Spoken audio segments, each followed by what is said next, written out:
Heather McDonald has got the juiciest scoop. When you're on the road, when you're on the go, Juicy Scoop is the show to know. She talks Hollywood tales, her real life Mr. Segment serial data and serial sister. You'll be addicted and addicted fast to the #1 tabloid real life podcast. Listen in, listen up. Whoop whoop. Heather McDonald, Juicy Scoop. Hello and welcome to Juicy Scoop. All right, we got a real juicy interview, lots of little follow-ups to some topics, and then I get into a great interview in which this woman who was the subject of an American Greed episode comes in and tells all the details of her juicy story in which she thought she hired a fabulous assistant that was going to help fix her life. Instead, only to find out she was a very experienced criminal and con woman. Super juicy, and what a tale. All right, so this is what a experienced lip reader believes J-Lo said to her husband, miserable Ben Affleck, which everyone's wondering about it. Everyone's analyzing it. That this is what they think. They think that she said, stop. He's like right behind her. Stop. Look more friendly. Look motivated. And then he goes, I might. And then the camera came and they're like, and he's like, anyway, good times. We can finally see that great Dunkin' Donut commercial that we saw them filming it for. That's going to be during the Super Bowl. So love to them. I also love that someone put a little compilation tape together of how much fun she used to have with A-Rod. And they used to be like dancing. He loved to dance. He loved the social media. He would be filming her. He would do the matching outfits. He also DM'd Madison LaCroix from Southern Charm. So that wasn't great. And I don't think she's better off with him. I just don't think Ben is down to dance and hang out at these events the way Thirsty A-Rod was. I think he needs to get another film and then maybe he won't be so miserable at her events. But the fact he really is he's not a dancer. He's not a dancer. Okay. The loofahs for the swingers, you guys, they put them on their golf carts. Okay. That's it in the community. And, but I heard from a lot of people that this absolutely is a real thing. It's totally happening. And I guess a lot of people don't have antennas on their car. They're like, how old are you, Heather? No one has an antenna on the car. But I did see it, but it must have been what I saw like on golf carts. Anyway, get your loofahs on. Also, I was wrong about Keanu Reeves and his girlfriend. He is 58 and she is only 49. But in Hollywood years, that still makes her older than he is. And she has naturally gray hair. So that's why I mistaken it. Also, Oprah's birthday party was, I guess she didn't have a real birthday in which she snubbed Meghan Markle. At the Anastasia eyebrow event with Kim Kardashian, J-Lo, Kris Jenner, and Gayle and everybody, I guess it was her birthday and they brought out a cake. So kind of celebrated her birthday, but it wasn't the real event. So in a way, she totally gets away with not inviting Meghan Markle. But she didn't invite me, and I won't forgive her. Real Housewives of New Jersey premiered last night. And it is going to be a season of what the hell is going to happen between Melissa and Joe, Gorga, and Teresa. We know that they, like every reunion, didn't get along at the end of the reunion. And we see in the show that Melissa reached out to her right after the reunion, but didn't hear back. All About the Truth, which is a great Instagram account, has since shared all these DMs between Melissa, not DMs, text messages between Melissa and Teresa. I assume Teresa gave them to her. That really prove that Teresa, if in fact these are the only exchanges, which it looks like it is according to how it reads, that Teresa was receptive to Melissa, very nice, got her son a gift for his birthday, invited them to Teresa's 50th birthday, in which they declined. And we see on the show that they just made an excuse. They didn't want to go. And it's really weird watching it because we don't understand why he, Joe, and Melissa are holding a grudge against Teresa. It seems kind of manufactured, but she's like, I'm fine not being in the wedding. Let's just move forward. So it's I think this season will be very interesting. But again, it's confusing to what their real beef is. And now we know the real beef stems back from 13 years ago, because I cracked the case when I had Carlos King on, when we really realized from the start, Teresa, I think, was telling the truth. She was blindsided when they came on the show. And ever since then, it just hasn't been the same. Their relationship wasn't great to start. And being on this massive TV show where they're all fighting for fame and their place in this world has not worked out too well. Now, on Watch What Happens Live, Dolores was on with Andy, and she says, I never want to break up families. I always stick with family. But at this point, I really think that they need to go their separate ways. So the only way they can really be done with each other and go their separate ways is if one of them, either Joe, Gorga, or Teresa, meaning Joe and Melissa, or Teresa, leave the show. So I don't know, but this season's going to be good. All the guys are there. There's a couple new girls. They have a disco roller, not a disco, a 80s roller skating party, which is not a flattering look on anybody, but they looked okay. I just hate that look. I hate neon and stuff. Anyway, and then the guys do get greased up and do a calendar for charity. It wasn't great. I didn't need to see all of their bodies, but everyone's got a man, so that's nice. No one's single, which is weird because most of the shows, the girls are single. So we'll see, we'll see what happens with this season, but it's going to be Teresa versus Joe Gorga. Follow up on what happened with Caroline Manzo and Brandi Glanville. According to Page Six, another article came out that Brandi also touched Caroline Manzo's chest, meaning her boobies, and her genital areas, meaning her vag. According to Page Six, she tried to kiss her several times throughout the night, and then Brandi, Caroline, Alex McCord, and an unidentified cast member, we don't know who else, went into the bathroom, the four of them. And and Brandi then locked the door and pushed Caroline up against the wall, in which she then touched her chest and her vag. Now, the cameras weren't there, but their mics were on. And so there is some evidence that this is what happened. At that point, Caroline Manzo was very uncomfortable. And Alex McCord, to the rescue, unlocked the door and released Caroline Manzo. Now Brandi's saying, get your facts straight. You don't know what's going on. I don't know, but the only thing that's going to save her is if Dr. Drew brings back Celebrity Rehab and she goes on Celebrity Rehab, Brandi Glanville. Until she goes to a real rehab, and it should be televised because everything she does needs to be a paycheck and be televised. And why not get sober and get paid for it and get to be on TV? Then I think Bravo can bring her back. But until then, this is bad. And I don't think they're going to bring her back for anything until this is cleared up. There's also talk that she might not be on the Traitors Reunion, which is her other show on Peacock, which she was on, and everyone loves that show. I don't know. Like I said, I'm never out to get anyone fired, but of all the people that you think might be receptive to your drunken lesbian antics, I think Caroline Manzo would be the bottom of the frickin' list.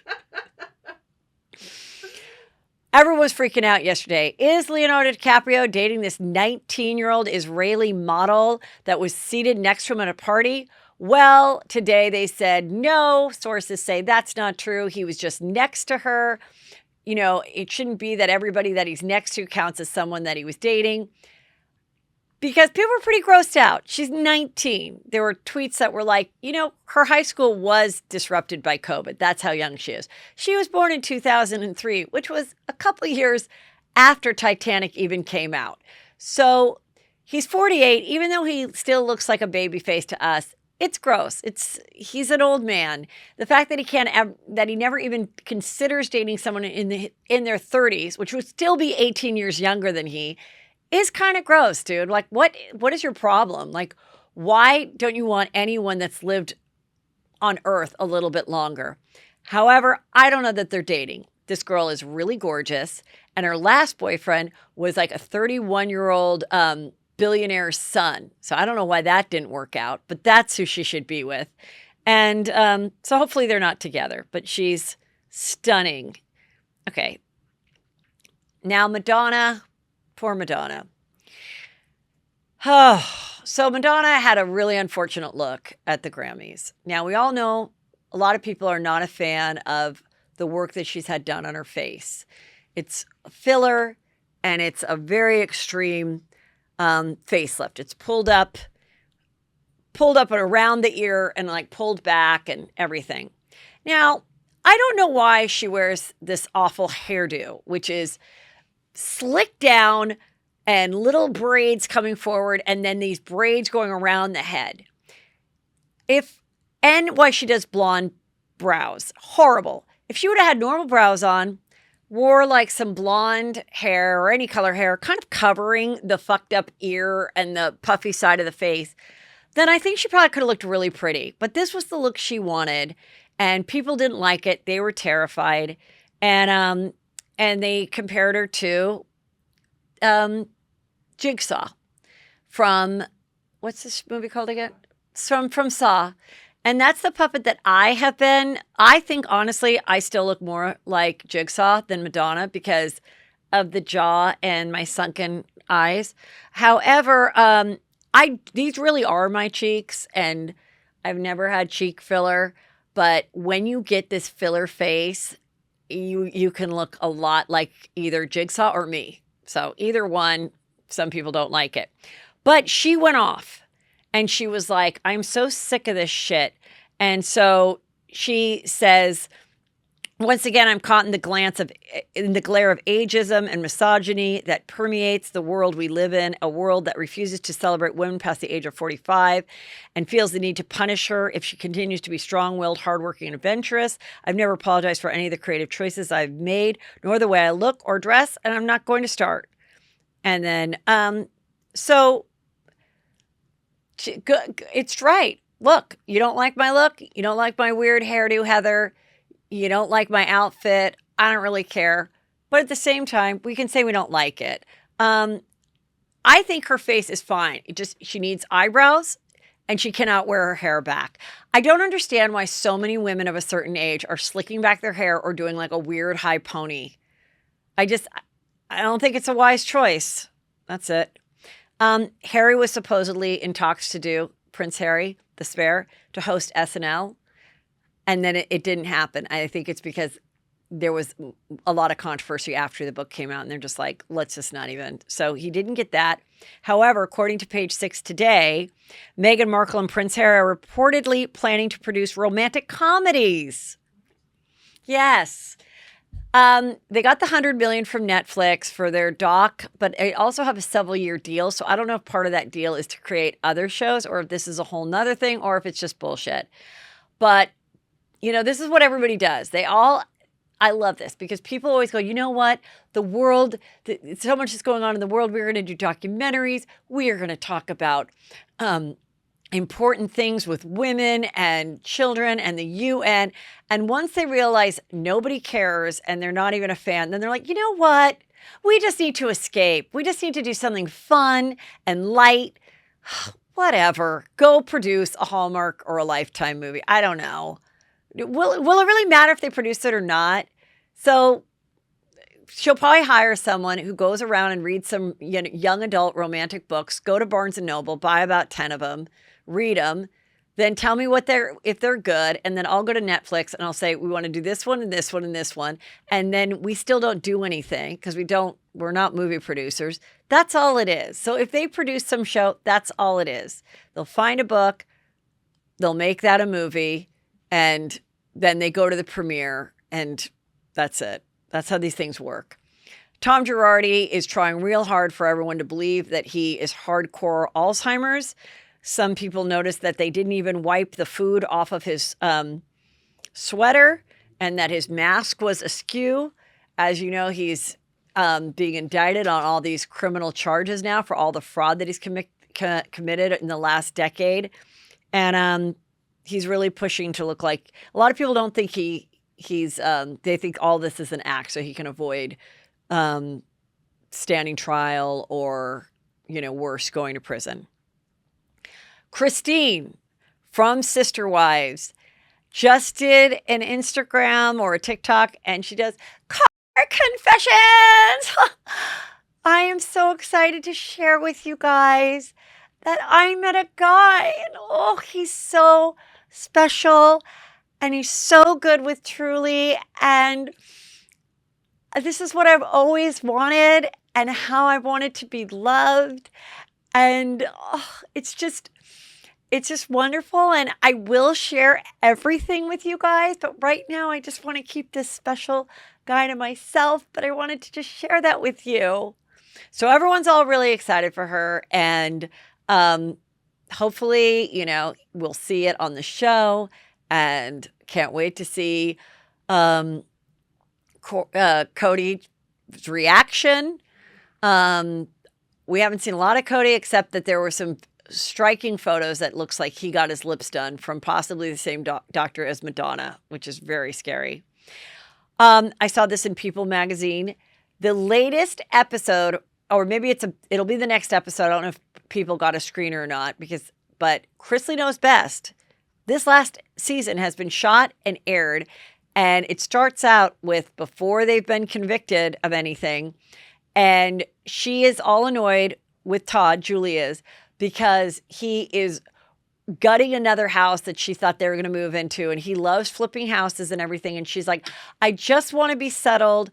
I just want to be in one place for a while. I just like to be in one place for a few years. Can I just be in one place for a few years? Well, talk about working the secret, girl, because you'll be in that one place for 7 years, and he'll be in one place for 9, and you won't have to deal with him flipping a house that you don't want to flip. So I thought that was kind of ironic. And then Gabby Petito, I just want to finish up on this. This came out yesterday. What is going on with Gabby Petito? As you remember, this was the story that we were captivated by when we didn't know where she was. And unfortunately, we got confirmation that her boyfriend did murder her. He later killed himself, but he murdered her on their road trip together when they were living the van life. And what happened was there was cameras of a cop, a body cam of when he pulled them over and they were having a domestic dispute. In that, she admits, I hit him. I hit my boyfriend. And then the officer said, okay, you guys go separate. He's going to take the van. You're going to go to a hotel, maybe call family and friend or whatever, like just be separated that night. Now, what is happening is the family is now suing the police department because they're saying, why didn't you arrest her for domestic violence? Had you arrested her for domestic violence, she might be alive today. And also, why didn't you know? And then why didn't you notice that she actually had a mark on her face? Because once she went to, or somewhere around this time, she'd taken a selfie in which she clearly had a wound around her eye that looks very much like one that would be a cause from someone hitting her. And so they are using this all in their case to sue the police department that was the policeman who pulled them over and didn't. But the argument too, their defense, I'm sure the police department's defense was, okay, well, he didn't take her to jail, but he did separate them. And once she was alone in a hotel room, why didn't she call you guys, her parents? Why didn't she try to get help? So it'll be very interesting how this whole thing comes out, but it's very tragic, obviously. And now, straight from one of the latest episodes of American Greed, here is my very juicy interview. Hello and welcome to Juicy Scoop. Well, I have a juicy one for you. I am with Joumana Kidd, who I was lucky enough to have American Greed, which I love that show, sent me a screener of your episode, which now is available. And it's just an awful but juicy, amazing story of how you, a mom, at the time a divorced mom, you come from famous background as far as your ex-husband. Who's your ex-husband? Let's talk about him a little bit.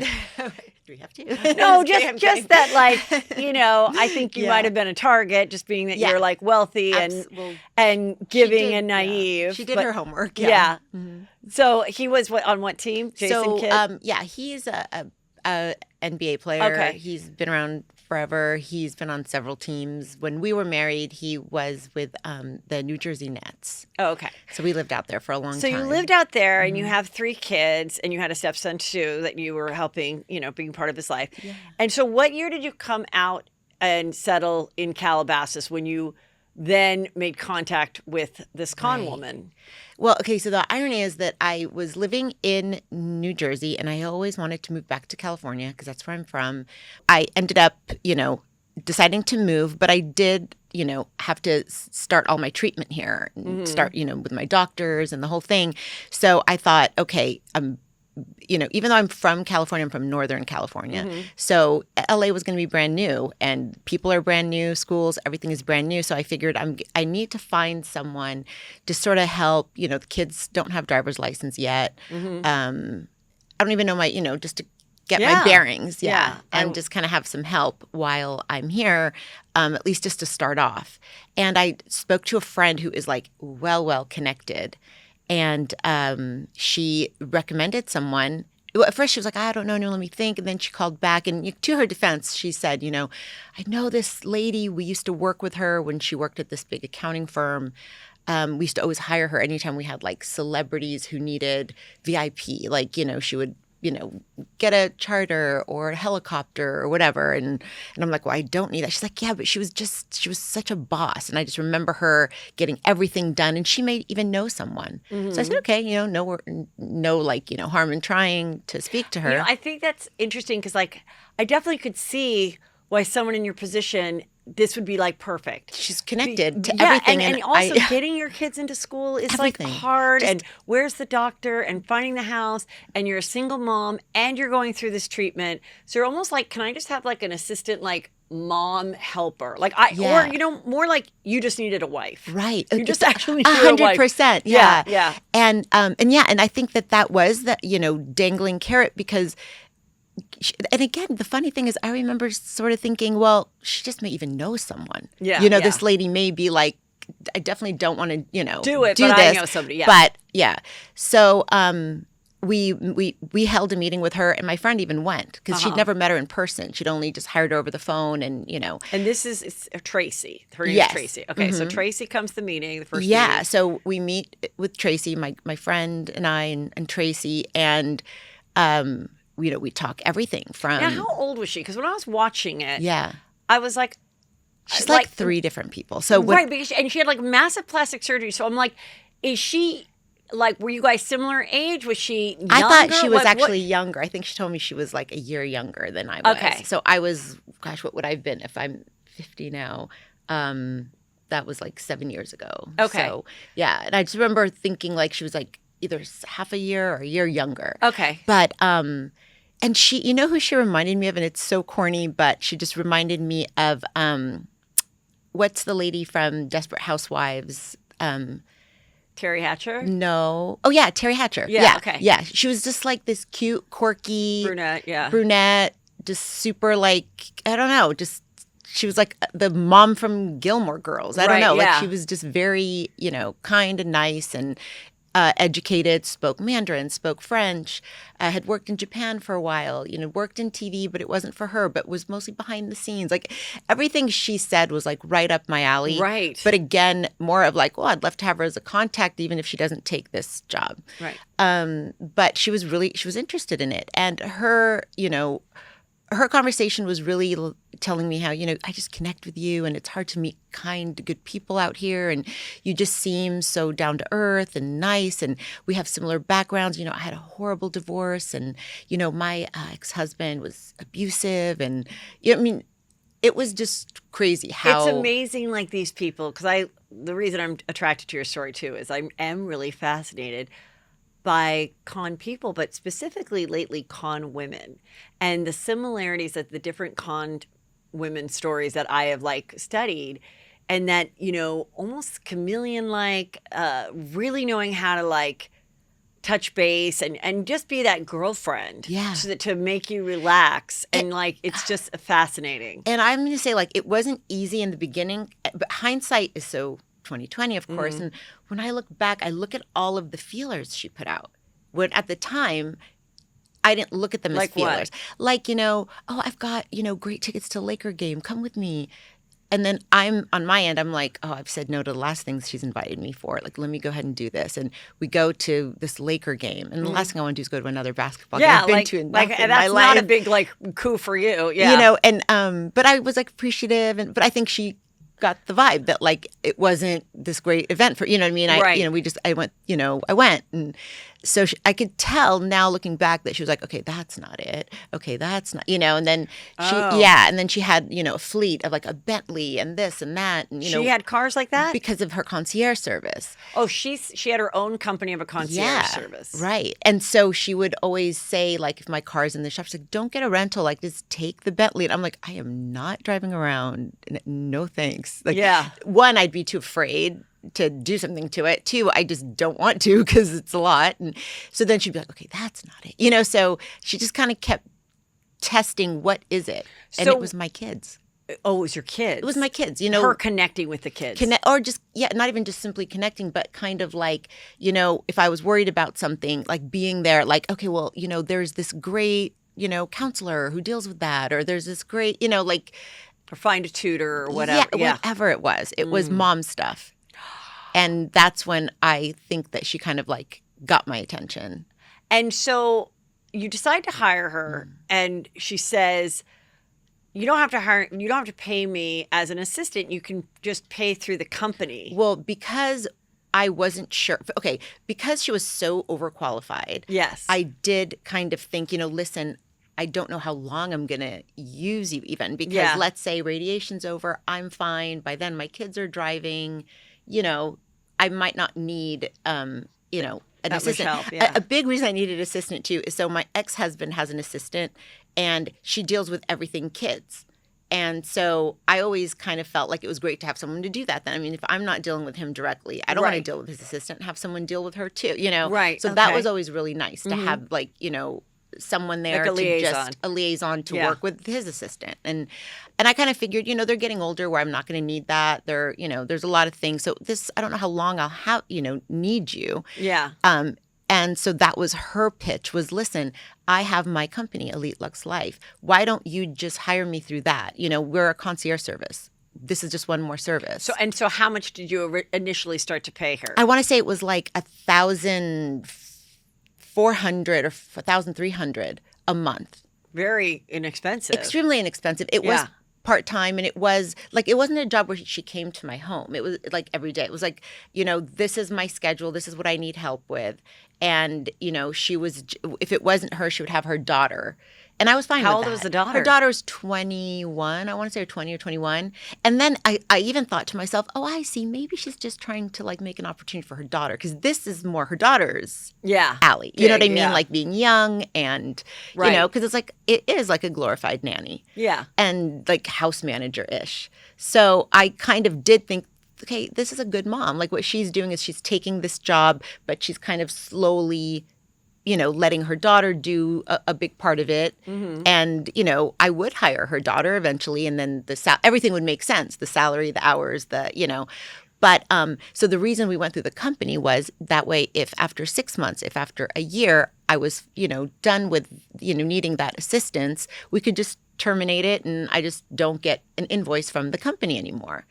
And it's really funny because, again, hindsight, I remember her pitching that idea, and then I was thinking, I don't know. I think that I know my financial team is going to be really because they're very straight-laced and, So you have like a money manager that kind of, makes sure that mortgage is paid or that you're not overspending or whatever, make sure your taxes are filed on time. Right. So at first they were like fine with this, I guess. Well, yeah, that was the thing, is that when I asked them and I said, hey, this is what she's saying, they were like, that's fine, because you don't know how long you're going to use her. So that was it. That was the green light. Like no one thought that was fishy or, that we needed to additionally do any, it was like hiring your gardener or hiring your pool person or you know what I mean? It was like a company. So how long does it take from when you hire her to her actually spending time in your house?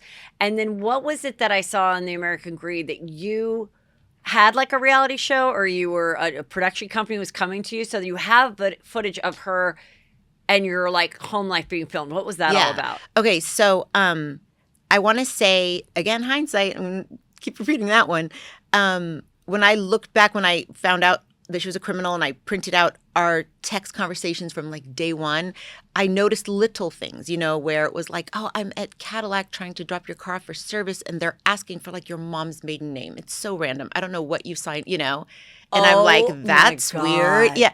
So when but at the time you'd be like, yeah, totally. Right. Or like, you just never know. You sign up for things online and they give you these like security questions. And again, I'm not thinking like this person is. Yes. Yeah. So I look back through our tests and there's a lot of those in there. As far as like the actual stealing, I think that I want to say it was like 2016 is when she started opening actual like credit cards and bank accounts. So how many months after your initial meeting did that I'd say like a start? year. Okay. A year for that bold level of deception. Okay, and what was the footage that I was seeing of your home life? So her and her husband, so she actually, right when she started working for me, she had just met him and, they were dating and then that kind of,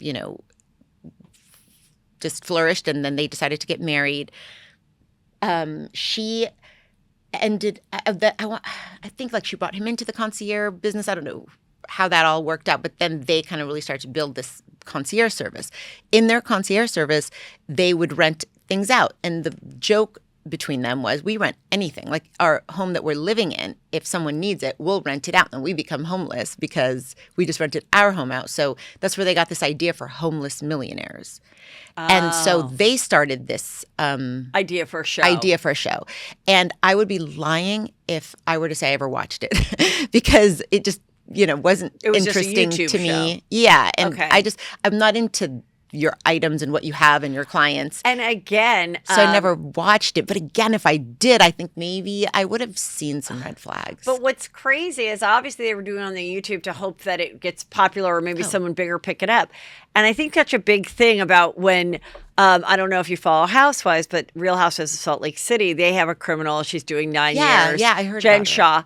And the biggest thing that people that watch the show and are fans of the show is like, why, and her fraud had been going on for at least 7 years before she agreed to go on the show. So why would you go on? Not only, it's one, the biggest type of reality show you could go on is Housewives. Oh, she wanted to be on anything. Yeah. Mm-hmm. So it's very interesting that this same con woman would choose to try to be famous when you're obviously not doing things on the up and up. So it was her show that you were just a little bit a part of. Okay, I wasn't sure. Yeah, no, it wasn't even a little bit a part of. Like one day they were like, hey, we're going to stop by your house to do whatever, drop off something or pick up something. And is it okay if we just like tape a little bit for our show? And I was like, yeah, sure. And it's not like they had a camera crew. It's not like there was like a sound guy and it was her husband holding like, what looked like a selfie stick. And, so they just kind of taped a little bit. And I never even watched the episode until all of this came out. And, like that's how little I was interested in that aspect of their life. Okay. So then when, there were a couple things that were interesting from the show too. Yeah. So then they get engaged and she invites you to her bachelorette party. Tell us about that. Yeah, so she invites me to the bachelorette party. And again, I think something that I struggled with all the time was never, accepting a lot of her invitations. Because we had very different lifestyles. And her excuse was always, I have to do this because of our image, because of the, concierge. But that's not my thing. Like, you know what I mean? Like, I don't want to go to this Grammy party or to the, unless I'm up for one or, you know what I mean? Like, I'm just not that person. So when she invited me to this, I thought, okay, just maybe, go for a day. Just be kind. She's getting married. It's a big deal. And I need to get out, be nice. Now, did you vibe with her as like, when she was doing stuff for you at your house or whatever, hanging out, did you vibe with her like you really enjoyed her? Or did you feel like, I want to go because I am her boss and because I am in a different socioeconomic situation, I don't want to blow her off. So that's why I feel like I should go. The funny thing is I never looked at myself as in a different socioeconomic because the way they lived. Oh, if anything, they made fun of me. Like they had an intervention with me because I had a Range Rover from 2007. And they were like, your kids have newer cars. I'm like, I love my car. Yeah. And she actually one time had it was like BMW, Mercedes, like you name it, Bentley, everyone. She got a broker to get a car from each one of them, and she had them at my house. And I remember coming home from the gym, and I was like mortified. I was so embarrassed because it was like all these fancy cars. And she was like, the salesperson, she was like, "You need to do these test drives and pick a car." But again, I'm like, "Oh my gosh, she has access to everything. This girl is like hilarious." And I wanted a Tesla, and she was just like, "Teslas are so lame, whatever." Yeah. And I test drove each one of those cars. I loved all of them, whatever, and I ended up getting a Tesla. Okay, so she invites you to this. And when Vegas. I saw in Vegas, and when I saw the photos Yeah. of the girls and stuff, I'm sorry, I didn't think it was your vibe. I didn't think it was mine. No. I certainly wouldn't want to go to a bachelorette party at this age, but certainly not unless it was like my really, really good friends. Yeah. Because it's just not my vibe, like Yeah. at all. But you did the Christian thing. You did your Christian service. You went. Now, who were these girls though? Like, were they old friends, new friends? That's what Like, was so funny is that,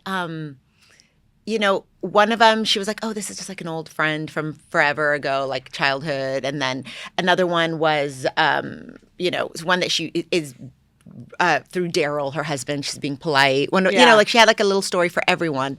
But I will be really honest with you too. Her daughter was really sweet and fun and cute. And I remember that was my Elle will be there. Like I'll just probably hang out with Elle. yeah, the dog. So so that was kind of my safety, and that's probably who I was probably around the most. Yeah. Was Elle, because she's just like so normal. And So what does the weekend entail? so the weekend we get to this suite, and everybody's got like bedrooms and stuff in there. I could tell Tracy's like, "Well, wait, where?" And I'm like, "I'm here for like one night. Like the couch is calling my name. Don't even, I don't want to be in the way. I don't, in and out." Yeah. I'm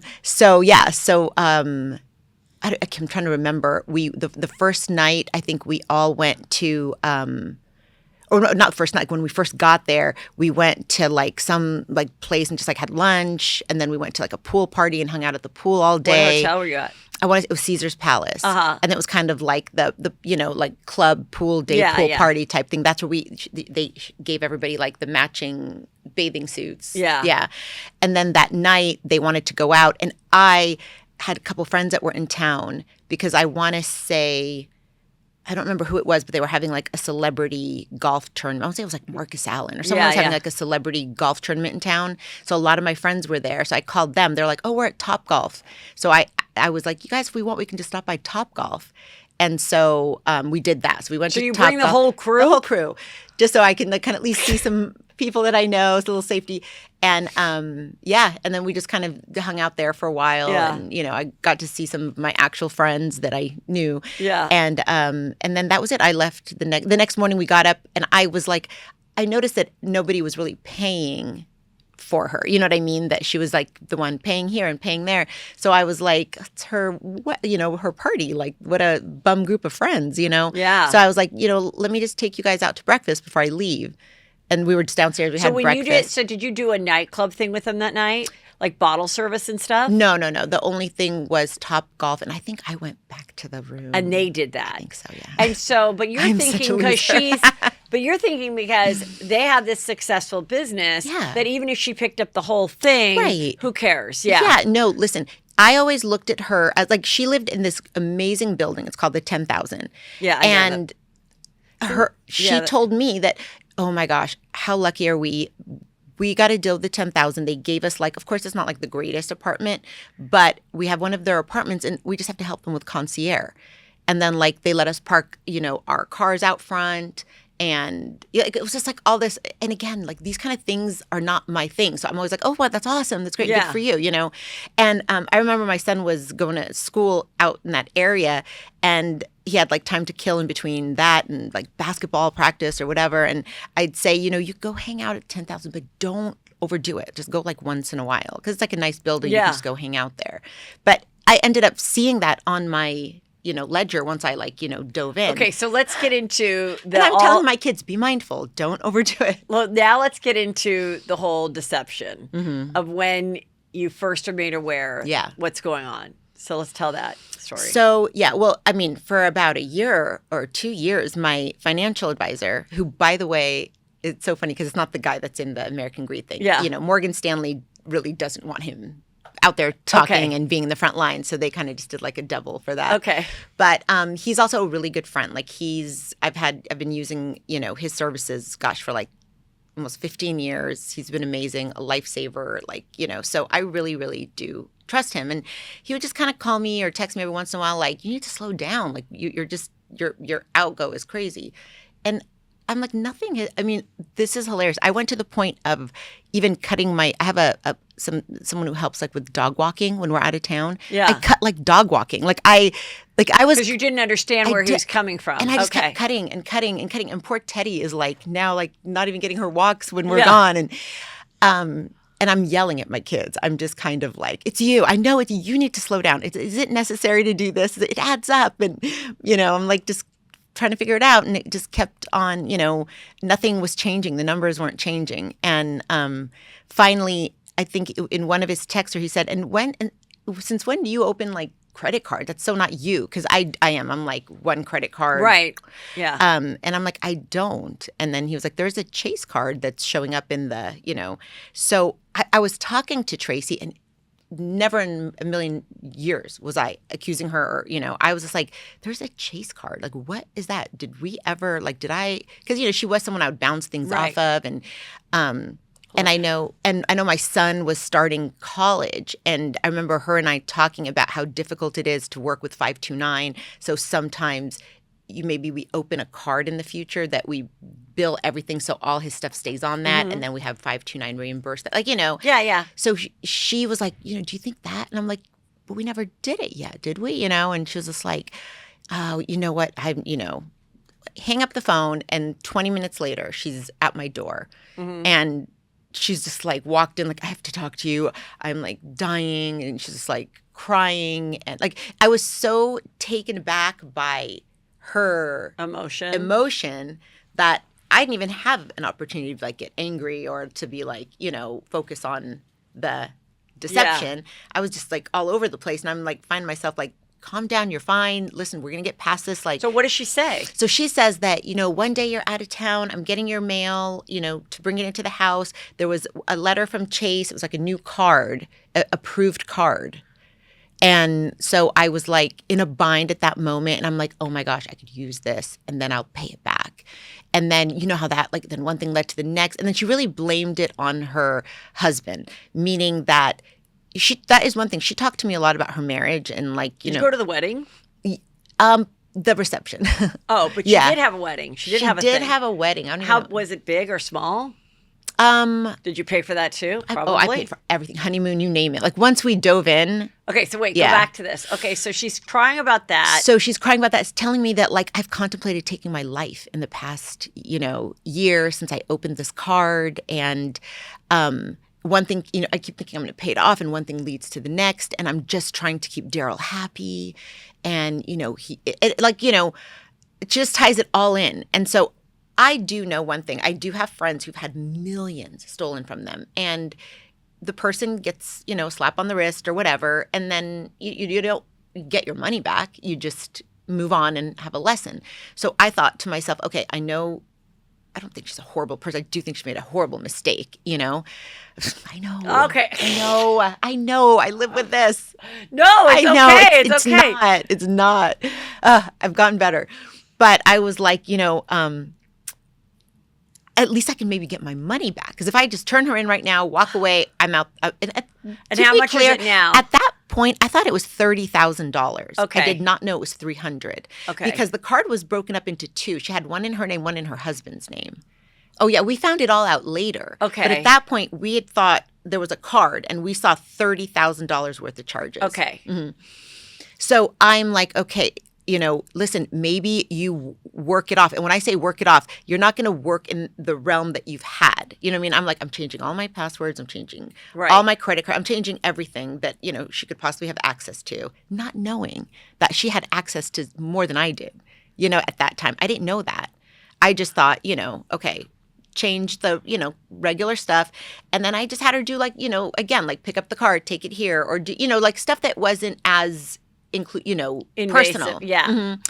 And I wasn't thinking like my social security. I wasn't thinking on that level. I really was thinking this girl had a So card. when you tell the Morgan Stanley I don't guy, tell him because at you're that scared point. that he'd get mad at you for being too Get nice? mad. He would fight. You have to understand our relationship. Like my kids actually laugh about it. They're like, "Are you guys married? Like the way you guys argue, and you know what I mean? Like, yeah. Like I took my girls to Paris for their 16th birthday party. Yeah. And I was posting stuff on social media, and I guess we were like at the Chanel store, and we were here where I get like a text from him. He's like, "Looks like you're having a lot of fun. Time to go back to the hotel." You're And is that because at this time Tracy was stealing from you? I Or mean, at that point, no. At that point, he was just being Ron. He was just like, good times, Yeah. but okay, you did a lot. Like, slow down. He's just, like, it's kind of half of it's funny, half of it's serious. He's a good friend, And so you don't tell him. I don't tell him because I know that there is no such. So does he even know that this Tracy lady is the one that took out the chase card, or do you even protect?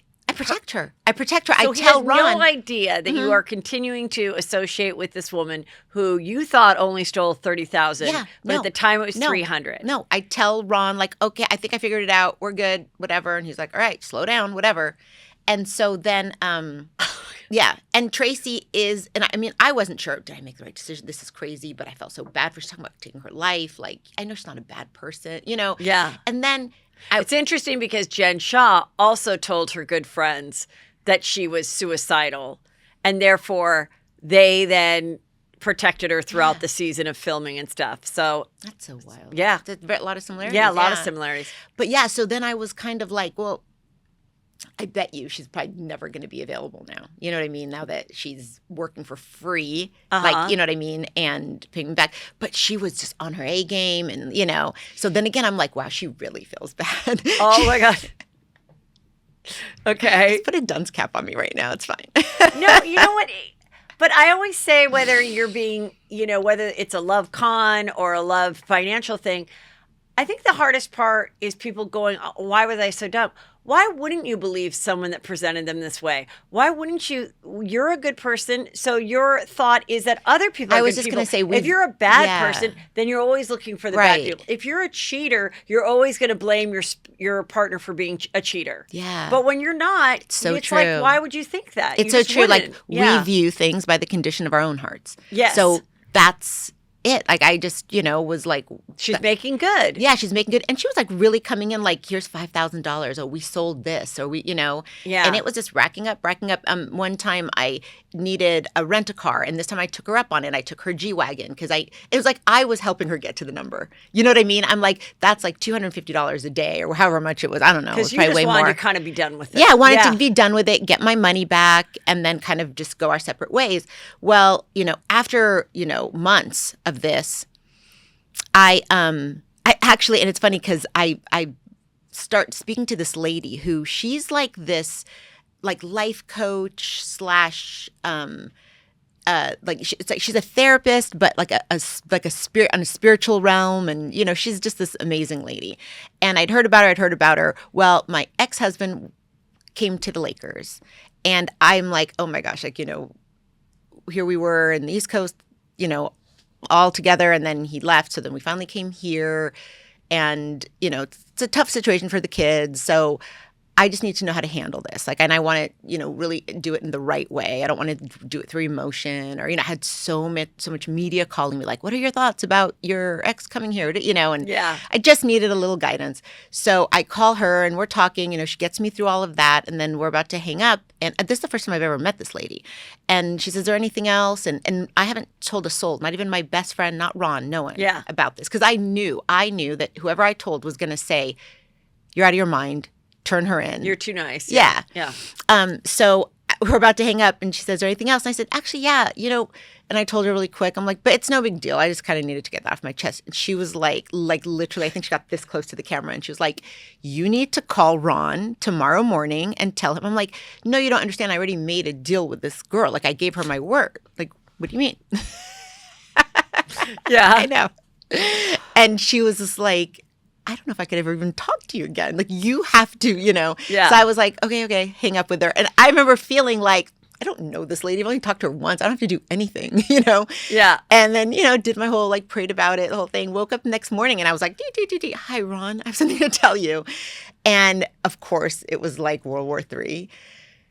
And Ron, it was hard. It was really hard. Like I literally was like, are you still gonna like help? Are you still gonna work for me? And he was like, it's like we are like till death do us part. But still, I'm so angry with you. Like, do you realize how much you know? And So he starts to delve into it. so he delves into it, and then he discovers what? he discovers. No, he just like prints out everything because normally it's like your basics, like you know this how much Yeah. you're spending on this. It's like, I mean, I'm telling you like stacks of stuff. So I'm going through it now, and where she was really, you know, smart. I hate to use the word for her, but is she used a lot of the same things. So like Blue Cross, you know, she got, I don't even know how she did it, but she got on my plan.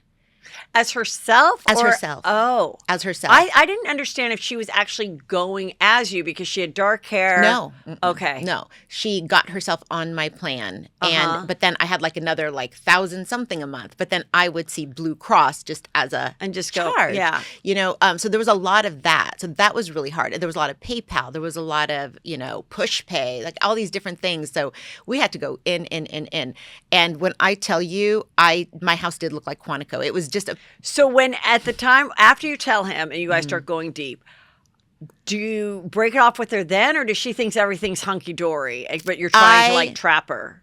I just stopped responding to her. Oh, Because I just didn't know what I was going to do. And I knew I don't want her working for me. I didn't want to get into an exchange of words with her. okay. So you've told Ron, and then what does he do? So you've stopped responding to her, but in the meantime, what does he do to protect that the fraud and the deception stops at least? Right. So, well, she's blowing me up. She's kind of like, hey, what about this? Hey, you know, yeah. And now it makes more sense to me. I'm like, wow, she's really hyper if I don't respond. And now it's making more sense why. So then I finally did text her and I just said, listen, I told Ron everything. So stop texting me. And then she was just like, you probably don't want to talk to me anymore, right? And then I didn't respond. And then, so you have to think at that point, I really didn't know anything when I texted her that. So she has no idea what I know. And really, I didn't know much. I just knew at this time, you still think it's the $30,000. $30,000. Okay. But I just know that Ron was like, exactly done. what I knew he would say. Like, Yeah. you're done, whatever, you're firing her. So that's what I told her. But she must have assumed at that point I knew more. But really, no. It was between a spiritual advisor and Ron. Yeah. So then Ron, he does everything with Morgan Stanley, like, you know, changes accounts, does whatever. So then I get on the phone now. And now you have to understand the first time around, I got on the phone and just said, hey, can I get a new card? Hey, can I get a new card? You know, when I didn't do anything with bank accounts, I just literally just changed I had a debit card and a credit card. I changed those. And then changed passwords on everything on my laptop. Well, this time I called Bank of America and I said, hey, I need to close my card. I don't even like want a card, you know, a debit card, nothing. And then the guy gets on the phone and, you know, he was just like, okay, well, what about your, and I'm like, yeah, I have a checking and a savings. We can save that. And he's like, well, what about your other accounts? And I'm like, nope, that's it. It was just, you know, checking savings and the one debit card. And he was like, no, you've got, you know, and I told him why I was doing it. So I think that's why he was helpful. Yeah. And then he said, well, you can't see it, but I can see that you have another checking, another savings, and another like 2 credit cards. And I was like, wow, okay. So where did she opened those accounts, but where was that money, the savings coming from? She pulled it from the other savings? So what she was doing was she was taking money from either Morgan Stanley or the kids' college fund, mostly the kids' college fund. She was putting it through the B of A. So the 529 is sending money to a Bank of America account in my name. And then she's the only everything one is that my has name. and she's the only one that has access to it because you don't even know it exists. So you think, let's say, you think there's, just to do easy numbers, you think there's 100,000 in the kids' college, and throughout the year of her working for you, now there's 10,000 and 90,000 went through the account in a checking that you had no idea that she was drawing from. Right. So that was the difficult part. So when I would call Bank of America or 529, anytime I called someone to tell them about the fraud, they were like, it was going to an account in your name. You know what I mean? So that made it a little bit difficult. Yes. Yeah. Oh my God. Yeah. Okay. So it was like, it was done like it, and then even when she was taking money from Morgan Stanley, the way she was doing it, it was in such safe ways and approving, because Morgan Stanley's like Fort Knox. So, I'd have to like do an email or an authorization. Whatever. She had access to everything. She was like, so she took over my life. She was posing as you. Yes. Saying, can you send $50,000 to my checking tomorrow? And then how they normally are like, okay, we got to send you an email for verification. Boom, log on the email, done. Like everything was, honestly, I'm so grateful for Ron and Morgan Stanley because I do think that without them, I wouldn't have been able to have the credibility to prove the fraud as easy as I was able to. So then when does the authorities get involved? Okay, so wait. So again, like I find out about the credit cards, whatever, and then I call the apartment complex that I was trying to get for my girls because they were just about to start college. And I said, hey, I know that I had my assistant stop by to drop off the applications and stuff, but I just want you to know that I am now the contact person. So if you need anything, whatever. They're like, oh, well, we've called your assistant. We told her that you were denied. And I'm like, what? Why? What do you mean? And they said, your credit. And I'm like, what? I'm so confused. So I get online, I look up my credit, and my credit score is 400.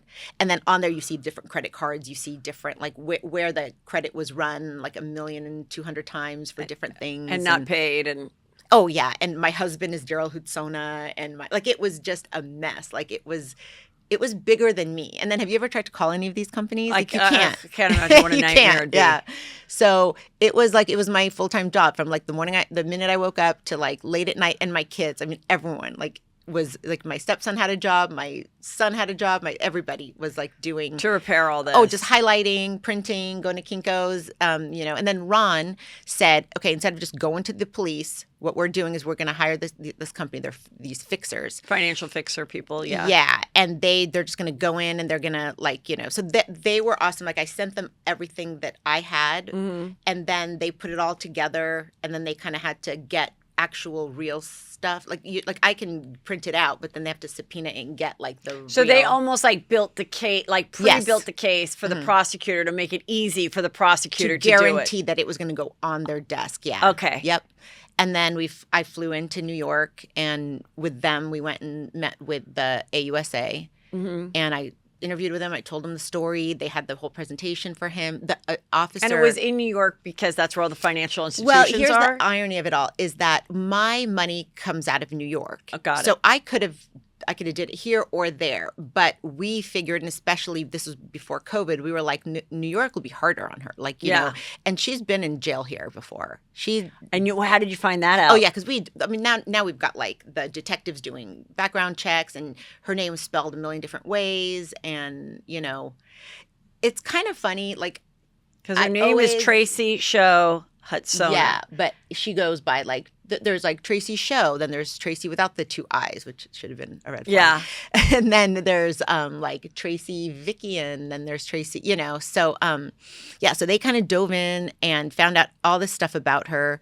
And we just kind of figured, New York is going to be a better fit for this case to like really put a stop to her. But then when COVID hit and, the New York kind of lightened up a little. But yeah. And so now, okay, so you find out the total. What's the total? Wish there was more than water in there for this. Yeah. No, I'm just kidding. So it just kept adding up every day and every day. But I'm looking at $3 million. But you have to understand that half of that is what I've spent on credit cards that I don't own. Right. So I don't know right now. I'm going to have to pay these. Like I got 1.5 stolen from me, and I've got another 1.5 that I owe. On all these credit cards. On all these credit cards. That she has spent. And I'm fighting on a daily. And some of them are just like, you need to pay this, or, you know what I mean? And I don't know, do I pay it? Is it going to be harder if I pay it to get it back? Right. It was chaos. So I'm dealing with all that. And 3 million would be the number. But I would say like 1.5 was the actual now, cash. And then what was the whole other story with the breakfast bitch? Okay, so I want to say it was close to around when I found out about that credit card and stuff. that she was opening this business, this restaurant. And it was so funny. She was just like, even I want to say at some point asked me if I'd be interested in like, partnering with her. And I was like, yeah, probably not, Yeah. But so she opened this restaurant and she said that, some guy had approached them and he wanted to invest in it. And, it was in San Diego. And I was like, oh, this is great. And, like, she invited me to the grand opening and all that stuff. And I mean, it was in San Diego, so it was a little far. But did you go? No. Okay. I'm telling you, I did not go to much. What I thought it was interesting is that she opens this breakfast place. I'm like, that's a pretty hard business to like be waking up at 5 a.m. and making breakfast food and stuff. If she's such a successful like scammer, I thought that was a weird thing to do. Like, yeah. So I almost thought, was she doing that to eventually stop with the stealing of people like you and be on the up and up? See, or like, that's what was I it? think. And honestly, being built the way that I am, I was trying not to focus on that, not to focus on this, like, my initial instinct would be to think that. But I still think like, now that I really see her for what she is, I'm like, is she just wanting credit card galore to come to her hands? Like, because you're in a restaurant. I don't know. Like, I just don't believe that there's any good intentions there. Right. And Everybody then, using their right. cards. And yeah. then I learned that there was this big lawsuit from this other place, Bacon Bitch. And so when I was in Miami, I went to see him and he was so nice. And we sat and talked and talked and talked. And he was like, it makes so much sense to me because I kept on thinking, I know where my finances were. He went after Breakfast Bitch because he felt they were stealing his name. No, they stole everything. He said someone from Yelp called him and was like, "Oh, you opened a place in San Diego," and he's like, "No," and he was like, "Oh, it's a place breakfast," and he was like, "Oh, that happens. The names are similar." She's like, "No, this is like your actual menu, your actual, like every single everything. Like they didn't even bother to, it was like plagiarizing 100%." Oh. And so then when he tried to sue her, apparently, she went after him hard, and he was just like, "Where does a brand new business owner get this kind of money?" And he said like she was like, like to where he said he would think like, when I first opened my restaurant, there's no way I could have went. He thought he was going to shut her down in a second because it's a brand new business and you can't have that much success already. But he said now it makes sense where she was getting the money to fight me. So I was pretty much representing her, yeah. But so I just got a lot of insight. And then I want to say her sister ended up. We found each other on Facebook, and then her sister was like, that kind of made me feel good to hear like a family member say this. So what did the sister say about her? That this has been, I think that might have been a lot where I found some like of her history too, as far as some of the. What was her history? Like, meaning like the other arrests and stuff, because one of them was like the time had been so long that it wasn't even Googleable or, but she had like stolen a car and then did time for that. And then she did like some other like tax evasion and passport fraud, and then went to jail for that. And, the sister really, I feel bad for the sister because she's like, seems to be like the black sheep of the family. And they kind of just bully her and they're just so mean to her. But the sister or Tracy's the black sheep? Well, unfortunately, the sister is the black sheep. Like, yeah. Why? Because it's not a great family. Like, it's not, like there's a history of a lot of criminal activity and, and the sister is the only one that kind of wants to speak the truth and has a conscience and isn't a criminal, I guess, in her own. And so the sister, because she was interviewed too, it's almost like this girl Tracy was just bad from the start. That's like she was like stealing tricycles and shit. Yeah. Like, like, or at least you stopped. Yeah. I mean, I wasn't an angel in high school, but come on. Like, I think some people are born. Yeah, it's their nature. Yeah. I think it was her nature, but her nurture wasn't great either. Also. Yeah. So she kind of was screwed. Yeah. And who was this husband? Did he have a criminal past before getting with her? To be honest with you, I don't think so. I think that the husband got caught up with her when they were married, and then, he probably, I don't know what he knew of, what he didn't know of at the time, but I think he was like an up and coming, musician trying to make it. So he was probably just focused on the benefits of being able to build his career. And you just thought he was with a rich woman that. Yeah, and or maybe like even just okay, like wherever, almost like that the mob wife who's like, I don't know, whatever. So I don't know. I really don't. I have no idea. I can't speak on that, but I know that he's been traumatized and she's like dragged his name through the mud, and she's done a lot of damage to a lot of people, and it's sad. Yeah. It's really sad. And I think that was the thing with me is I started working with, her old best friend and her sister, her ex, whatever. And for me, it's not emotional. For me, for whatever reason, I was protected from feeling any, connection or emotion with her. So to me, I felt like it wasn't even my case. Like I was outside my body working on this case. So sometimes, we'd get these group texts and they were very intense. And the group texts of who being right, because they're more traumatized. Oh, you mean these other victims of hers? Yes. Because there was this other woman that she basically like moved was like a best friend, a best friend whose her kids knew, I guess, the daughter. Yes. So she presented herself like this Palisades mom, and then somehow manipulated in her squatting, like it was letting a her mess. live there. But that woman was her friend after. You know what I thought about that one woman? Because we meet this one woman. I really kind of felt like she sought out this woman who might have not had many mom friends in the community. Yeah. And so she became friends with her. Then she goes and does 7 years in prison, Tracy. And then she comes back and the woman's nice, but also she doesn't, this girl is like, wants to be her girlfriend. And I kind of felt like this woman didn't have a lot of girlfriends. That could be. So she really sought out the people. Opening. Yeah. So then she brought, then she started staying with the woman. Tried to like break up her marriage. Yeah, which she did, because they did get divorced. No, I think they're still together, but they've had their ups and downs. Oh, okay. Yeah. And then is staying in like a property of hers, like and next then of door, course like a will mansion. not leave. Yeah. Insane. That I always find so scary. Did she ever make any attempts to like move into your property or anything? No. Okay. No, not at all. As a matter of fact, I remember one time she's just so good at knowing your limits and knowing, I think they had nowhere to stay because they were renting their property or whatever. And I'm like, you guys can crash here. I have a guest room. Like, it was like for 2 nights, and it was like the biggest deal to her. You know what I mean? She was like, I could never, there's no way, like. So she didn't. No, they ended up spending 1 night there, her and Daryl. Thank God. Oh yeah, no.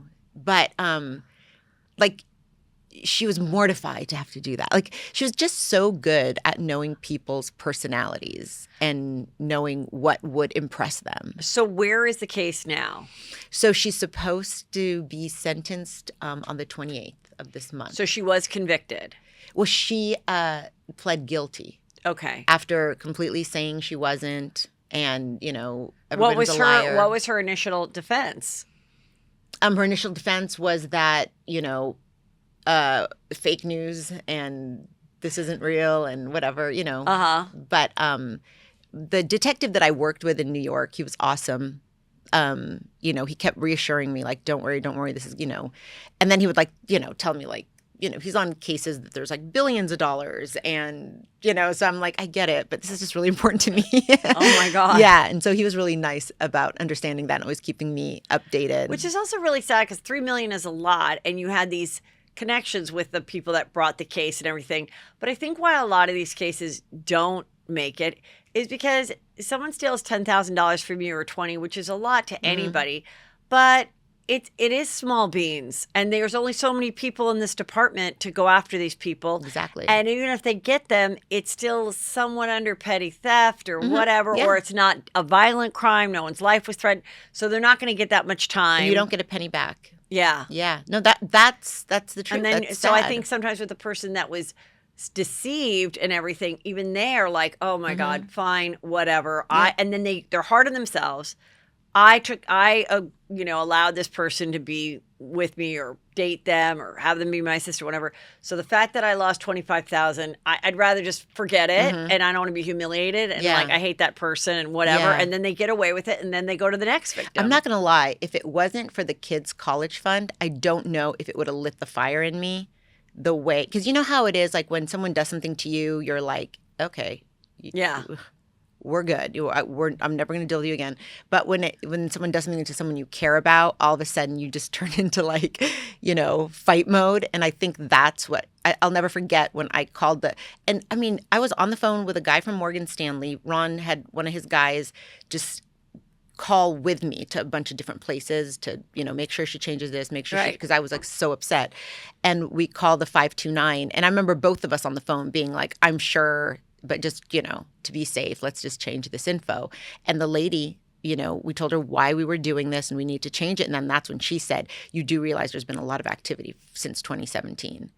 And I've never in my life had that feel like, it was almost like someone actually punched me so hard in the gut. Like that was the sickest. And that was it. Like that was it. I was like, you were going down. And so then eventually I guess they decided it'd be best that she plead. I don't know why. Just out of the blue, she did plea. Well, so did Jen Shah. Yeah. I think it's when they're presented and their counsel is no. like, there's no way. And if you make them spend all this money on trial, you're going to get so much more time. Yeah. And this way you'll go to maybe a decent federal prison for. Yeah. So what does your people think she'll get? Well, the crazy thing about the plea was that the last time she went to prison, she got 7 years. Yeah. And I believe she stole more this time. And again, this is like your third strike, even though it's not in the same. It's not violent, yeah. Yeah, or in the same area. But I think her plea said something like, she has to pay me back, she has to pay the government back, and then she has to serve it was like up to 3 years or something. And I thought, what? How? That little, you mean? Yeah. Yeah. That's BS. Like, no way. So, and the truth is she's been violating her order, like left and right since her parolee or what is it when you get out on bail until your court, whatever. Oh, okay. Yeah. Yeah. Because she's only supposed to stay in the area. She's only, and she's been all over the place and she's doing everything. And, she had a plea, her sentencing date was the beginning of November, and her lawyer wrote a letter to the court saying that she had long haul COVID and couldn't travel. But literally that same week, she's at a Cardinals game, at a Suns game. And how do you know? Because she's still posting on her Instagram? It's everywhere. It's everywhere. There's so many, she can't, you know what I mean? And I used to live in Phoenix. I used to live in Scottsdale. Right. It's just, there's so much that gets back. And I don't know. I don't know what to, why she thinks she can get away with all of this. It's crazy. It's crazy. So or the she just doesn't care. So the husband is not in trouble. So the husband, this one's really good. After American Greed aired, he posted something on his Facebook page, basically saying that, it was BS and that it stinks because she can't even speak her truth, completely defending her, right? And then saying how there's so many shows that are approaching us. Just wait, we're gonna have our own show. Oh my God. And then, in a couple hours, he took it down. So I don't know if, a lawyer saw it, said, this isn't good, or Tracy saw it and was like, are you crazy? I don't know. I wouldn't be surprised if it was also we're going to sue you for defamation. The Tinder swindler was like, I'm going to have my own show. He did the same thing. I'm going to have my own show. I'm suing Netflix. But Anna, where is he now? But isn't Anna Delvey, or what? She is getting a show, right? Yeah, she's supposed to have a show. And I just saw a clip of her, and it's something for Alexander McQueen fashion, and because of her ankle bracelet, and it's and she has a shoe on and a big ankle bracelet, and then she has nylons underneath the ankle bracelet, and someone's like, how did she get her nylons underneath? Who is working with her on what's I'm almost is somebody in the government getting a cut of this post life of Anna Delvey? What the hell is happening, and why are we giving these? I hate to say I just feel like a production company is desperate and gross, and they're like, thank you. I have a connection here, and if that's what's going to get my show on the air, I don't care if you're a criminal, a murderer, whatever. We just need to get something on the air. But they're also glamorizing it, which is horrible. And I mean, Tracy's not attractive. She's not. I can't imagine someone wanting to do something with her at this point, but I wouldn't be surprised. And you know what? more power to her. If I could care less. Just pay me my money back, go serve some time. And if you want to blog or vlog from prison, go nuts. And you did your service. You're letting, so many people will tell about, I was victimized by this person, whether it was criminal or sexual assault or whatever. And then they're like, well, they're just going to choose not to tell because I don't want, you told. And it was embarrassing. Anybody that gets involved with her or whatever, but someone might get involved with her and she might have a new name and a new face 5 years from now. No, I'm hoping everyone knows who she is. You did your due diligence. Like you did it all. Like you spent all that time making sure that and she money. is Like found I've out. actually put money into I'm sure. flying to that's all on my dime. But you know what? Again, I kind of thought, okay, let's say she goes away. She's only getting older. By the time she gets out, what's next? Elderly. Like my mom's 92. Right. Like every day she's calling me with like, they want me to call this number to collect. Da, da, da. I'm like, no, don't call. Like that's not real. That's I just wonder what if she ends up in the same prison outside of New York of the Jen Shah. She would be happy because that's the closest the she two would of them get would to reality TV. Hit it off. So when she worked for me, she was constantly pushing me to do reality TV. Where she was like, you should do Beverly Hills, Real Housewives Beverly Hills? No, it was NBA Wives. Oh. And because they would call and they would, ask, and I'd always, I'd always passed on it. And one time she actually said, I've set up a meeting. It's not NBA Wives. It's something different. But I think it's like it's positive. It's blah, blah, blah, whatever. She's like, just go to the meeting. It won't hurt you. And I'm like, okay. We go to the meeting. And when I first walk in, how production companies have like the posters of everything they've done. I'm like, it's Basketball Wives everywhere. Yeah. I'm like, okay, maybe it's the same production company, but whatever. And I'm sitting there in the meeting with a lady. And then finally I was like, wait, is this for Basketball Wives? And she goes, okay, but hear me out first, because I know she told me that and I'm like, this was like a conspiracy, like, no, Yeah. But at the time, I looked at it as she wants to see me get out there and she wants to like have me promote something if I am. But no, if you now gone looking on that, back, she would have been the best friend and like, yeah, hindsight. Yeah. Wow. So that is obviously a big goal of hers, and that's why they did Homeless Millionaires, thinking that was going to explode. And she's probably taking a lot of pleasure in the, notoriety she's getting right now. Okay, so once she knows the gig is up, you're no longer talking to her, everything is being changed and shut down. So I assume she's not actively trying to steal from you anymore. Do you ever hear from her again, like getting mad at you or apologizing or what? Yeah. So no, I don't hear from her until it's time for her to finally be arrested, and they needed to track her phone. So they asked me to call her, and like they were on the line. And so now how long had it been since you've spoken to her? Oh gosh, this was I hadn't talked to her since 2019, and this would have been 2021. Oh, so it'd been a year and a half or so. Okay. Yeah, it's been some time. All right. So I call her, she doesn't answer. So they tell me to leave a message. Uh-huh. And I just what's the message? What do you say? I just basically said, "Hi Tracy, it's Joumana, just calling, love to talk to you, just put some closure on this." Okay, so she might have thought that you weren't going after her. Yeah. Okay. So then what? So then the next day I received this big long text. Okay, so can I read this? Yeah, you can. Hi, Joumana. First and foremost, I'm glad to hear that you are all safe and healthy. I've thought about you a lot, and knowing that you and TJ have compromised medical situation, and with all the craziness going on in the world, because it's COVID. When I heard your voice, it rocked me to the core. Of course, I have felt like you have some hate in your heart for me.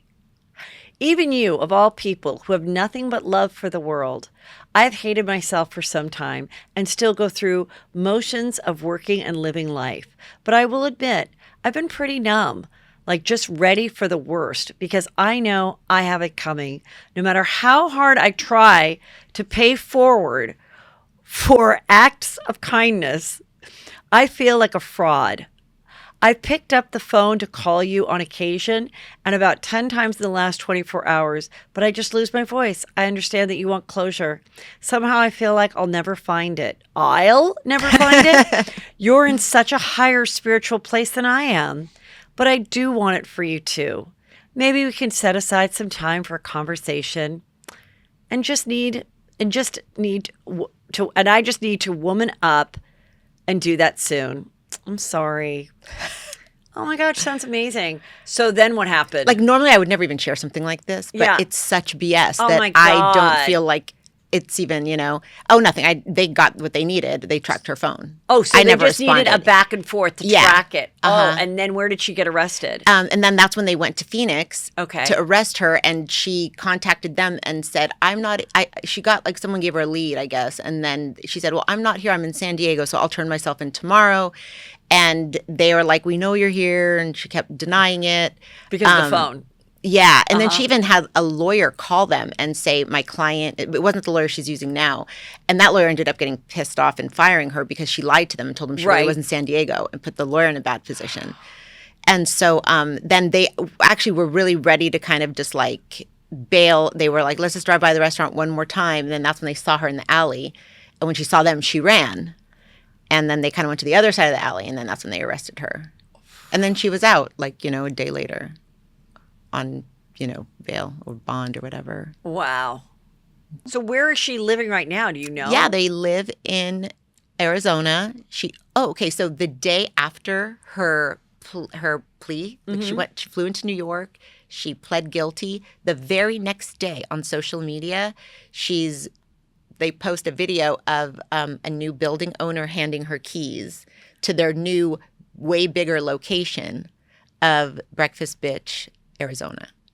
And now this place is humongous. Like it also is connected to a bar. So wait, I could go to Breakfast Bitch. Yes. I'm going to go to Scottsdale a little bit. I'll be there for Super Bowl, but it's going to be hard for me to. I won't be. Okay. Okay, so I'm going the weekend after the next. Okay. So if I went to Breakfast Bitch, Yeah. it's open. Yeah. I can order. Yeah, she's there. And she's there. Her husband's there. Like, So is it like in the husband's name then and not in hers? he's got a criminal record too. I don't know whose name. Now, in paying you back, if this place stays open while she's in prison, will you be getting like a check for $300 a month or something? How does it work? I have no clue, especially since we have proof on credit cards that she did a lot of the opening of it with my money. Like that usually is a big deal. Or yeah. you should own part of it. Yeah, not that you want it, but No, yeah. but I will tell you the place. I mean, from what you see on social media, like it's always packed. It's like that. It's like that day party vibe. Yeah. And yeah, they've got like karaoke one night, comedy one night. Like they've attached like a bar, so it's called like Fourth Quarter, which is hilarious because there's a place like that I feel like she copied, but. I would be terrified. I mean, the only way I think someone should give their credit card is if the person is holding the thing and they're like, they don't leave, Because I'm like, I would be terrified to have my credit card go back with someone. If you go on Breakfast Bitch's Instagram, you'll see people posting stuff like, wait, why are you still open? Or I just saw American Greed. But then like 10 minutes later, they're deleted. So someone's like full-time deleting those comments right now. But you look at how packed it is and stuff. And I know for a fact 90% of those people in there, if they knew. I have friends in Arizona who actually had went before they knew about this and called me and were like, I will never step foot in that place again.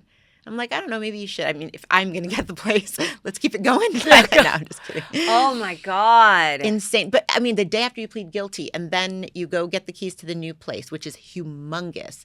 And, I mean, there's this, like, God complex. I don't know what it is. It's just that narcissism and that it's insane. Like that privilege, that just audacity, really, of just being like, who cares? Well, and also maybe not being afraid of doing 3 years. Maybe being like, you know what? Yeah. I'm going to meet Jen Shaw. I'm going to end up being on a reality show with her. Right. I'm going to learn more new ways to deceive people while I'm there for 3 years working with other white-collar criminals. And I'll be bigger and better. Probably. Oh my you God. actually could be right. And it's funny that you mentioned privilege because I think it's funny that she does promote the restaurant as Black owned because her husband is Black. Oh. And, she throws in the cornrows and, she's not the Black. box braids. She's 100% white. But it's like appropriation to its finest. Right. And then on top of it, you know, you're Black owned, whatever, and it's all about, you know, but then like you ran on foot when you were getting arrested. Like that alone, like, you know what I mean? Like, Yeah. that wouldn't have ended well if you were brown or Right, black. exactly. Again, yeah, but I'm good. I'm okay. Yeah. Yeah, like, and you see her living her life that way. Wow. With the in your face. I know I'm not supposed to like leave the area, but I'm on vacation and I'm, you know, like not everyone would get away with that. And she, I feel, is definitely milking that. Wow. Yet has a Black owned business. That's the frustrating part. Like you just milk every aspect that you can. Right. Someone thinking they're doing a good thing. Yeah. Like, oh, you know what? Let's go to that Support breakfast Black place. Yeah, business. yeah. Yeah. And it's like, yeah, there's a horrible white female criminal. Like, really? Okay. Yeah. Well, God, thank you so much for Of coming. It course. was really great meeting you. I'm You glad too. that you're gotten your story out and that, you know, just to be cognizant of who you bring in your life Yeah. and trusting and not to feel bad about anything. But, Yeah. and if you're sitting back and you're listening to this and you really trust a person, you know, It's okay. Like It's you're not a o- bad person to not ask them trust. questions Yeah. and maybe, you know, spend an afternoon and just check everything every once in a while and like just make sure everything is on the up and up. But Yeah. I think you have to be really careful about having someone have any access to that type of Yeah, stuff. but she actually, Yeah. I mean, she signed a power of attorney. Like when you, if I were to give her a power of attorney, none of this would have went to court. You know what I mean? And she had that access because she forged a power of attorney with a notary. Yeah, because I was like, you need a Yeah, notary for yeah. that. So then she must have had a was No. the notary person? Yeah, we figured it out, 'cause the the notary person was we- a shady person too. No, we met with the notary person. There was an actual notary that day, but I don't know. It was something where I did sign, but she stuck one of the pages that where I had needed my actual signature in it. So it was like sign, sign, sign, sign. You know what I mean? Like she set it all up because the notary comes to our house, Right. So she gets to do all the stickers and stuff, and then like she does all the work for him. Then when he comes, Yeah. she just makes sure. And so when you saw the power of attorney, you could see that my actual signature was mine, but then all the initials on all the other pages was not my handwriting. But you were not there for that, obviously. For what? This power of attorney thing. Obviously, they came to the house, but you weren't there. No. I was there, but she stuck. Okay, so the power of attorney was like 4 pages, all initials, and then the last page had nothing on it. But you my weren't giving signature. her power of attorney. Oh no, You were doing. I was signing something. It was like something for a real estate. It was like so a you real were estate doing transaction. Oh, okay. So you were doing something On totally that else with the date. page.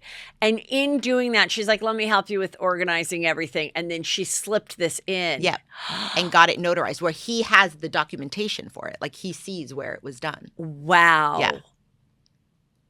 Yeah, because I was like, did she in person? Like, I was thinking she was No, yeah. impersonating you, like with dark hair and like almost No, like like, she becoming takes- like single white female, Yeah. almost becoming your look. But no, it was No, none of she that. takes It was just actual all risks like that are like they should put you under the penitentiary. wow. Yeah, insane. Thank you so much. course. Like this has been great. So it's American Greed. You have some other things in the works. So do you want people to follow you on Instagram? Sure. So tell them where they can follow you. Just Joumana Kidd, nice and simple. Great. Yep. Yeah. Awesome. Thanks so much Amazing. for coming. Thank you. Well, I hope that you guys are part of my extra juicy scoop and Patreon subscription. It is the best. Tomorrow's episode, which is every Friday, is going to include a great interview with Whitney Rose from the Real Housewives of Salt Lake City. And it is juicy.